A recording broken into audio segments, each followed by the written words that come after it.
Hey, what's going on, guys? In this video, we're going to talk about all the targets and all the results from our How to Reload 243 series. This series has been basically showing you how I take a new bullet and the process I go through to get it accurized and shooting well. I use the 100 grain Sierra Gameking, and this is a rare opportunity that I actually still have some loaded rounds for it. So this is what they look like. They're a good looking little bullet. 100 grains for 243 is pretty heavy for caliber. You're really not going to find anything heavier than this unless you're going into target bullets. And even then you only get up to about 110 grains. So excellent cartridge for deer and antelope, something like that. Of course, anything smaller works just fine. Great coyote cartridge. These bullets are a hunting bullet, and you know what? I would expect them to shoot very well out of my Tikka T3x. So this is the stainless light version. It's got a 1-to-10 twist, and outside of the Boyd stock here, it's a factory barreled Tikka action. And on the end of the barrel out here, I've got a Whit machine muzzle brake. That just helps tame down the recoil and eliminate some muzzle rise, because when I go long range shooting, I'm often by myself, and I need to be able to see my target as my bullet arrives so I can spot impacts. Setting all that aside, let's go ahead and take a look at these targets, and we'll talk about the different powders that we used and what our results were. I had these 4 rifle powders on hand for this test, and I did use the Federal Large Magnum rifle primers for the Hybrid 100V. Basically, anytime I've ever used this powder, I've always used Magnum rifle primers with it, and I've had excellent results with that. However, these 3 over here, I use standard primers. The Hybrid is known to be a little bit hard to ignite, so that's why I use the Magnum primers.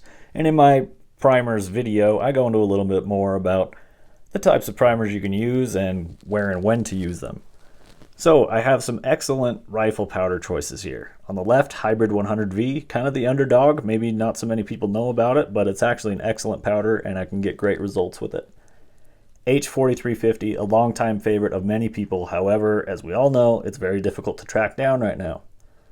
H4831 is one that I've picked up recently, and it's gaining my favor very rapidly. It gives me excellent low standard deviations. Sometimes the velocities aren't the best, but maybe this powder isn't ideal for the cartridge that I'm using it in. However, with the low standard deviations and the accuracy I get out of it, this is an excellent powder. IMR 7828, this is one of the first powders I actually bought for the 243 with the heavy 4 caliber bullets. I started out shooting the 95 grain bullets, and of course it's going to go ahead and work with the 100 grain bullets as well. These 2 right here are typically a magnum powder, something you're going to find in like 300 Win Mag. These are big slow burning powders and they fill up a lot of the case. This one's just a touch faster, and Hybrid 100V is basically within the burn rate area of H4350, and I would say these are a step above into the slow burning areas. So let's take a look at the targets. Well, alright guys, I watch a lot of videos similar to what I do because I enjoy them and I want to contribute to what I do. Now when I watch these videos, sometimes I get overwhelmed with the numbers that are going on, so I'm going to try and take this a little bit slow, basically so you can process the information as I say it and it doesn't just sound like me spitting out numbers the whole time. So the first powder that I tested with the Sierra Gameking, this is the box that they come in. I mean, they're very easy to find in all the major sports stores or most likely your local gun store. So we started off with Hybrid 100V. The charge weight was 40 grains of powder. Our average muzzle velocity was 2984 across a 4-shot group with a standard deviation of 11.7. That's a pretty good standard deviation. The way I measure my groups is I will measure from bottom to top, the farthest spread of the bullets, and then left to right, the farthest spread of the bullets. Then I add those together and divide it by 2, creating the average. So the average spread of these bullets is 0.95 MOA. That's not exactly just measuring the farthest away points. The way I view this is that this adds more data to the equation and it makes it a little more fair. That way if it has one flyer, but it still held a tight group here, it's most likely going to bring that number down rather than saying it's an 1.5 inch, it's a 1.5 MOA shooter when 3 of the bullets shot really close.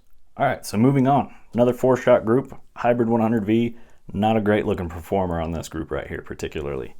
3,028 feet a second. These bullets are coming out really quick with this powder. That's a stout charge to get them up to that 3,000 feet a second. Standard deviation of 11.2, those Magnum rifle primers are giving us good performance, but the group is just not coming together.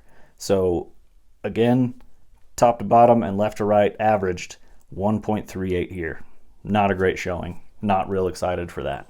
Moving on to the 42 grain charge of Hybrid 100V. Again, big open spread, really not performing that great here. Kind of surprising. I do like the powder and I really wanted it to perform well. 3105 muzzle velocity, again with an 11.7 standard deviation. So we had all three of these, all 12 shots with 3 grains difference in charge. They all had 11 foot per second standard deviation. So that's excellent performance from the primer and the powder. It's giving us good consistency, but it's just not shooting well.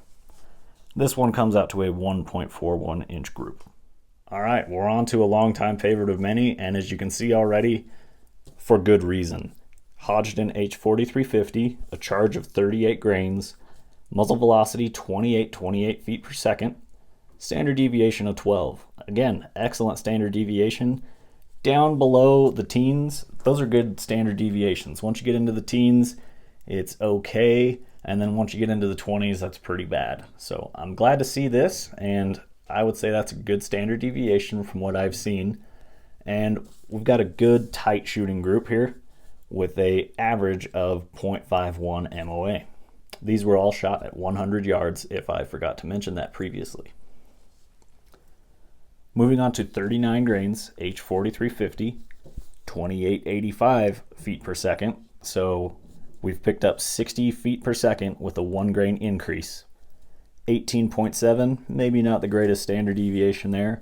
The group opened up just a bit, but it still looks decent. I mean, it's within 1 inch, and I wouldn't complain about shooting a group like that. 40 grains of H4831SC, our standard deviation came down to single digits. It got us up to 2927 feet per second.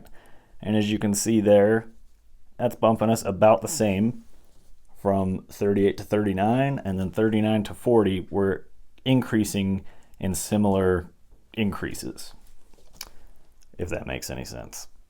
0.62 inch MOA group. 0.62 MOA group here. Again, 2 shots grouping really close right here. One just outside of those two, and then one just beyond that. So good looking group and nothing to complain about with H4831SC. Now again, this is kind of new experience for me with H4831, but again, it's winning me over quickly. So it's shooting pretty decent here. It got me down to 0.91. The muzzle velocity on this is fairly low compared to the other powders. 2769 with standard deviation of 26.5. I'm not sure what happened there, but I'm not real happy with that standard deviation. Increasing to 42 grains of H4831, 2834 feet per second, 15.5 standard deviation. The group is okay at 0.94. Now here's a good looking group. 43 grains, 2877 feet per second, 18.7 standard deviation. Still not as good as I wish that it was, but this one averaged 0.47 MOA at 100 yards, and this is a good tight shooting group. This is excellent performance right here. All right, 7828. Again, maybe this isn't the perfectly ideal powder for this cartridge and this bullet, but it will work and you can use it. 43 grain charge, 2889 feet per second, 25 foot standard deviation, 25.3 standard deviation. Not the greatest shooting round either. Bumping up a full grain in charge, 44 grains, 2926 feet per second, 22.4 standard deviation. Now, I had this on a plywood backboard, and sometimes when the bullet goes through, it pops wood back out towards the target, so it's a little difficult to kind of see the group here, but all 4 shots are right in there. At the end of the day, 0.84 inches, that's not a bad group, and I like what I'm seeing there. 45 grains of 7828, 2992. That's getting up there in velocity. That's moving out pretty good. 1.21 average group. Unfortunately, it just didn't group that well for us. So, what can we learn about these different powders across all these different groups? Now, something that's interesting, if we look at our best shooting group with H4831, we've got a muzzle velocity of 2877. At a similar muzzle velocity, it's still shooting fairly well, and then at a slightly slower muzzle velocity, it's shooting pretty good here. It's interesting to me to look at this and see if muzzle velocity is the key to accuracy, but with all the different powders, that doesn't quite line up. It's just something interesting about reloading. So it's not necessarily a perfect muzzle velocity that gets you accuracy. It's a combination of powder, primer, and your muzzle velocity. It's interesting how it all works together, and that's what makes reloading so fun to me.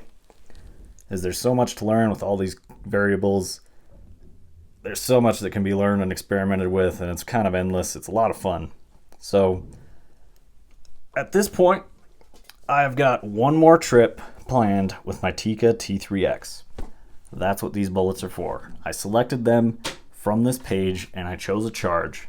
Now what I chose might be kind of interesting to you guys. I actually went with one of the slower groups, and I went with H4831. It shot basically one of the tightest groups on the page. This powder is really easy for me to find. Almost everywhere I go, it's on the shelf. I don't have to use a magnum primer, and those Federal magnum match primers are really hard for me to find. I've only come across them once or twice. So my last trip that I've planned with this Tikka T3x on its last hurrah as a 243. This rifle's coming back as something bigger and badder than ever. However, as a 243, I plan on shooting at 500 yards and 1,000 yards. So I've only got 20 rounds loaded up. We're going to shoot a few to get us on target at 500 yards and get us a group on my 14-inch plate. And then I'm going to try and leave as many as I can for the 1,000-yard shoot. Now these bullets have a ballistic coefficient of 0.420 and they weigh 100 grains. Typically I shoot the 87 grain VMAX. Now ballistics are very interesting because these are a heavier bullet and they're more aerodynamic. I kind of suspect that they'll do pretty well out at long range, despite the fact that they're coming out of the barrel quite a bit slower than the 87 VMAX. I'm not going to go crazy with ballistics, but it's interesting how the heavier bullets keep their momentum better than the little light bullets do. Well guys, that's going to be it until that trip. After I go shoot that trip, of course I'm going to be out there recording while I shoot. After that, I will do a final review on the Tikka T3x Stainless Lite as the 243, and then it's time to take it to my gunsmith and we're going to tear it apart, put my new barrel on it, and it's going to be a whole lots of fun. So if you want to see how I do that project, I've already got a playlist started and I've discussed a few things I'm doing with the build, including this stock and a few other parts and components that I'm going with. Be sure to subscribe to my channel and go through my history and go into my playlists. I have quite a few playlists set up of shooting trips. In my shooting trips, it's just long range shooting, or anytime I've got onto the range and I've just shot my guns. So it's really nothing else in there but that. I've got all sorts of video series with different bullets. I've got 223 Varmint. Chasing Sub MOA is the name I put on my long range AR-15 ammo. This is the How to Reload 243 series, as I'm sure you know. And I've got a few others in there as well, like How to Reload 6.5 Creedmoor and Reloading 6.5 Creedmoor. If you're interested in that, be sure to check that out as well.